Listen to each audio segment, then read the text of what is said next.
ଆଜି ଦଳ ଯୋଉ କାର୍ଯ୍ୟାନୁଷ୍ଠାନ ମତାମତ କଣ? ମୁଁ ଆଜି ଟିଭି ମାଧ୍ୟମରେ ଜାଣିବାକୁ ପାଇଲି ଯେ ମୋତେ ଦଳରୁ ହେଉଛି ମାନେ ସସ୍ପେଣ୍ଡ କରାଯାଇଛି।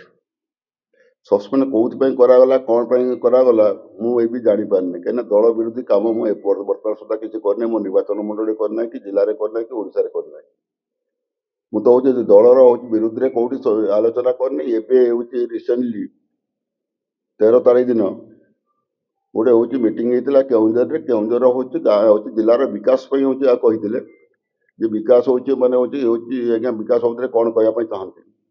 ମୁଁ କହିଲି ଯେ ବର୍ତ୍ତମାନ ଯେଉଁ ମୁଖ୍ୟମନ୍ତ୍ରୀ ସେ ତାର ହେଉଛି ବିକାଶ ଧାରାକୁ ନେଇଛନ୍ତି, ଯଦି ଖାଲି ତ ହେଉଛି ମାନେ ଭିତ୍ତିପ୍ରସ୍ତର ସ୍ଥାପନ କରିଦେଲେ ହେଉଛି ହେଇଯିବନି। ଭିତ୍ତିପ୍ରସ୍ତର ସ୍ଥାପନ ଯଦି ମୂଲ୍ୟ ରଖିବେ, ଯଦି ହେଉଛି କାମ କରିବେ, ତେବେ ଜିଲ୍ଲାର ବିକାଶ ହେବ। ଯଦି ନ କରିବେ ଜିଲ୍ଲାର ବିନାଶ ହେବ। ଏ ବାବଦରେ ମୁଁ କହିଥିଲି ଏବଂ ହେଉଛି ମୁଁ କହିଲି ଆଉ ମଧ୍ୟ କହିଥିଲି ଖାଲି ଭାଷଣ ମାଧ୍ୟମରେ କହିଲେ ହେବନି, ଭିତ୍ତିପ୍ରସ୍ତର ସ୍ଥାପନ ମାଧ୍ୟମରେ କହିଲେ ହେବନି। ଯଦି କାମ କରିବେ ଆଗାମୀ ଦିନରେ ଜଣା ପଡ଼ିବ। ଯଦି କାମ ନ କରିବେ ଆଗାମୀ ଦିନରେ କ'ଣ ହେଲା କ'ଣ ନାହିଁ ଲୋକ ତାର ହେଉଛି ଜବାବ ଦେବେ। ଏ ବାବଦରେ ମୁଁ ହେଉଛି ବର୍ତ୍ତମାନର ମୁଖ୍ୟମନ୍ତ୍ରୀ କହିଥିଲି। କିନ୍ତୁ ପୂର୍ବତନ ମୁଖ୍ୟମନ୍ତ୍ରୀ ଆମର ଦଳର ସଭାପତି ମାନ୍ୟବର ହେଉଛି ନବୀନ ପଟ୍ଟନାୟକଙ୍କ ବିରୁଦ୍ଧରେ ମୁଁ କିଛି କହିନି, କି ତାଙ୍କ ନାଁ ବି ମୁଁ ନେଇନି। ଏବଂ ମୁଁ ଏହା କହିଥିଲି ଯେ ହେଉଛି ଇଏ ବିଜେଡି ସମୟରେ ଗତ ହେଉଛି ଦୀର୍ଘ ଦିନ ହେଲା କେଉଁଝର ଜିଲ୍ଲା ରାଜସ୍ୱ ଦେଉଛି, ଅଥଚ କେଉଁଝର ଜିଲ୍ଲାର କୌଣସି ବିକାଶ ହେଇପାରିନାହିଁ। ବିକାଶକୁ ସେମାନେ ହେଉଛି ମାନେ ହେଉଛି ଅବହେଳିତ କରିଛନ୍ତି। ଏହା ମୁଁ କହିଥିଲି। ଯଦି ଏତିକି ନେଇ ଯେ ସେ ଯଦି ହେଉଛି ମୋତେ ସସ୍ପେଣ୍ଡ କରିଛନ୍ତି, ମୋର ଏଥିରେ କିଛି କହିବାର ନାହିଁ। ମୁଁ ଲୋକଙ୍କ ସାଙ୍ଗରେ ଅଛି, ଲୋକଙ୍କ ପାଇଁ କାମ କରିବି, ଆହୁରି ଅଧିକ କାମ କରିବି।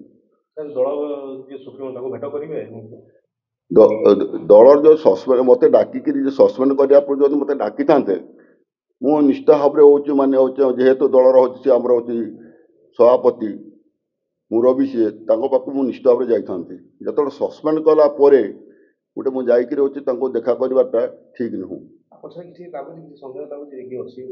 ନାଇଁ ଏ ବାବଦରେ କେହି ସନ୍ଦେହ କରିବାର ନାହିଁ। ହେଉଛି ମୁଁ ଛୋଟ ଛୁଆ ନାହିଁ, କି ନବୀନ ପଟ୍ଟନାୟକ ଛୋଟ ଛୁଆ ନାହିଁ। ହେଉଛି ସେ ହେଉଛି ନିଜକୁ ନିଜେ ହେଉଛି ବିଚାର କରି ସେ ତ ଦେଖନ୍ତୁ ବର୍ତ୍ତମାନ ସରକାରରେ ନାହିଁ।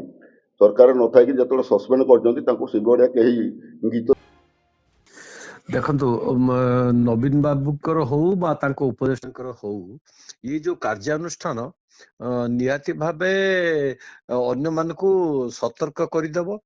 ଆଉ ବଡ କଥା ହଉଛି ଦଳ ଭିତରେ ଯୋଉ ଆଭ୍ୟନ୍ତରୀଣ ବିଦ୍ରୋହ ଚାଲିଛି, ବା ଯେହେତୁ ସରକାରରେ ନାହିଁ ବିଜେଡି ବା ନବୀନ ବାବୁ ନାହାନ୍ତି, ତେଣୁ ବହୁତ ବିଧାୟକ ମଧ୍ୟ ସେମାନେ ନବୀନଙ୍କର ଆଉ ଭବିଷ୍ୟତ ନାହିଁ ବା ତାଙ୍କର ଉତ୍ତରାଧିକାରୀ ସେ ଠିକ କରୁନାହାନ୍ତି, ତେଣୁ ସେମାନେ ରହିବାକୁ ଇଚ୍ଛା କରୁନାହାନ୍ତି। ତା ଭିତରେ ଯେତେବେଳେ ଆପଣଙ୍କର ବିଜୟ ମହାପାତ୍ରଙ୍କୁ 2009ରେ ସେ ନିଲମ୍ବିତ କଲେ ଏବଂ ଅକସ୍ମାତ ଭାବରେ ତାଙ୍କୁ ମାନେ ଟିକେଟ ଦେଲେ ନାହିଁ, ସେଇଦିନ ଠାରୁ ବିଜୟ ମହାପାତ୍ରଙ୍କର ମଧ୍ୟ ଭିତରେ ରାଗ ରହିଛି ଏବଂ ଷଡ଼ଯନ୍ତ୍ର ରହିଛି। ଏବଂ ତାପରେ ପରେ ସିଏ କହିଥିଲେ ଯେ ମୁଁ ଆପଣଙ୍କୁ ଏଇଟା କୋଉଠି ନା କୋଉଠି ଲାଗିଥିଲା। ବିଜୟ ମହାପାତ୍ରଙ୍କ ପୁଅକୁ ଯେତେବେଳେ ବିଜେଡି ଟିକେଟ ଦେଇଥିଲା ତ ଲାଗିଥିଲା କି ଉଭୟଙ୍କ ସମ୍ପର୍କ ଭିତରେ ଯୋଉ ରାଜନୈତିକ ତିକ୍ତତା ଗୋଟେ ଥିଲା, କୋଉଠି ନା କୋଉଠି ପୂର୍ଣ୍ଣଚ୍ଛେଦ ପଡୁଛି ବୋଲି ନା ଏଇଟା ଆମେ ମାନେ ବୁଝୁଛନ୍ତି, କିନ୍ତୁ ସେଇଟା ଯେ ବିଜୟ ମହାପାତ୍ରଙ୍କ ପ୍ଲାନ ନଥିଲା କେହି କହିପାରିବେ ନାହିଁ। ଯେ ସେ ବିଜୟ ମହାପାତ୍ର ହେଲେ କ'ଣ କି ସେ ପଛରୁ ବସିକି ଦେଖୁଛନ୍ତି କ'ଣ ଘଟୁଛି। ब्यूरो रिपोर्ट, सूचना TV 24x7।